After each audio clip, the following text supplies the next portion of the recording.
Yo, what's up, guys? I'm back here with another video. This time I'm going to be reviewing a movie which I actually thought I was going to love. To me, I thought this movie was going to be like one of the greatest movies ever made. Um, it was a bit of a letdown, to be honest with you. I thought it was going to be, my goodness, like, wow, how can I say this? I thought it was going to be in my top 10 films of 2024. Well, actually 2023 came out in 2023. But it disappointed a little bit. I'm going to explain why, and I hope you guys really enjoyed this movie, but I enjoyed it, but not as much as I wish I would have had, and that is The Last Video Store.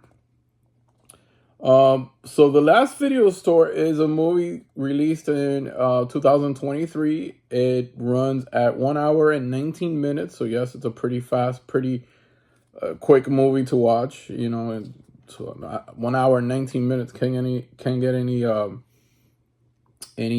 shorter than that. 79 minutes. So it is not rated, and it's released by Arrow Video, which is the weirdest thing in the world because I can't believe that. I don't know. It's just weird that Arrow released this kind of movie 2023. They do modern movies every now and then, but this is just it's not a weird title for them to release because it has a lot of sci-fi and a lot of horror involved in it. But it's just a 2023. They mostly release like older films, like from the 80s, the 70s, and why not? But anyways, so this is The Last Video Store. It is directed by Cody Kennedy and Tim Rutherford. Of course, it's about basically a young girl. Her name is Nyla, and what she's gonna do is she's gonna return some videotapes that her father told her to return it to the store. The video store is called Blaster Video. So yeah, so when she gets to this Blaster Video store, she meets Kevin, which Kevin is the owner, and he's a very enthusiastic guy that's obsessed with horror and cult films, obscure films from basically like the 80s, the 90s, the 70s, kind of like where we're all into. A lot of people in our physical media community.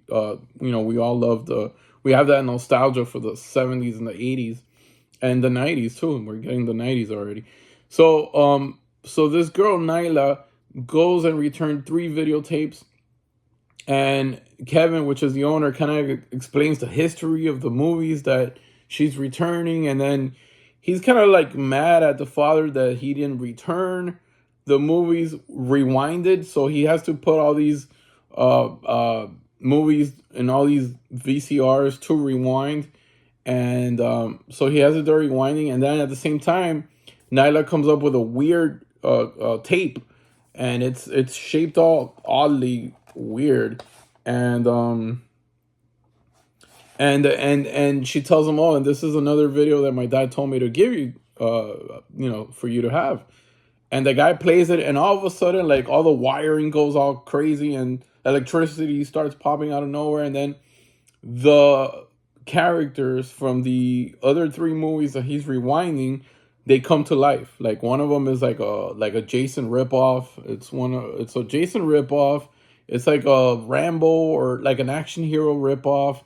And then there's another one that's like a little alien big giant ant type of thing that comes to life to the video store, and kind of like they got to survive all this shit that's going on. It's very low budget. It's in one setting. It's in the video store, the Blaster Video Store. That's where it mostly all takes place.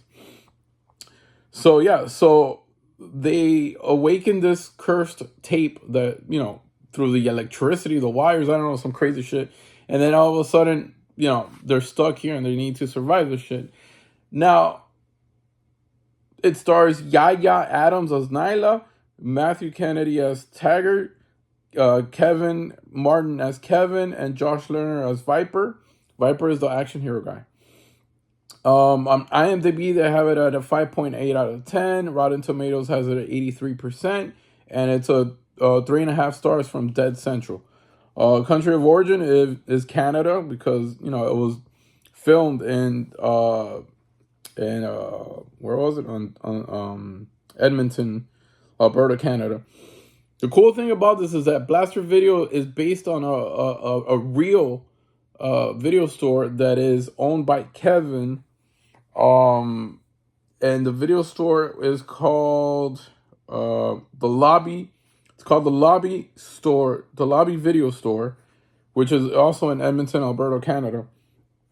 And it's crazy because they had to make this setting a very similar replica of what the video store, the real video store, looks like. But they had to add a bunch of different fake VHS covers and titles and all that shit.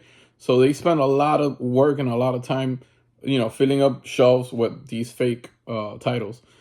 There's some real ones, some posters like The Editor. You keep on seeing The Editor, and that's because they're all related. They're like all buddies with them, and they promote their movies and stuff. The people from The Editors, and so yeah, so that's it for what I have written down. Now, my thought on it is that, yeah, it had some funny parts, and I thought it was pretty cool. It was pretty, funny at times.